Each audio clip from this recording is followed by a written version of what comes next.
నమస్కారం సార్. వచ్చావా?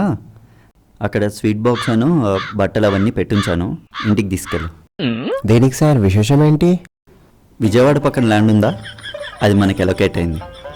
అక్కడ ఒక చిన్న పబ్లిక్ పార్క్ కడదాం, మిగతా పక్కన స్పేస్ అంతా పెద్ద కమర్షియల్ స్పేస్. సో మనం అక్కడ ప్లాట్స్ వేసేస్తాం, మన వాళ్ళకి ఇచ్చేస్తాం. Full profit, life set.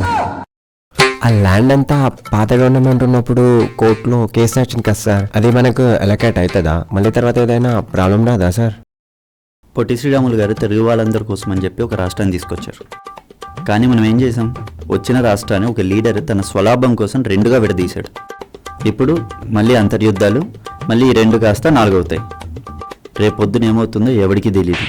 మనకెందుకు అవన్నీ? ఇప్పుడు మనం ఫుల్ పవర్లో ఉన్నాం. మనం డబ్బులు సంపాదించుకుందాం, మన ఫ్యామిలీని సెట్ చేసుకుందాం, మనం సెట్ చేసుకుందాం, అంతే. పోయి ఆ స్వీట్స్ తీసుకొని ఇంటికి వెళ్ళు. Okay sir.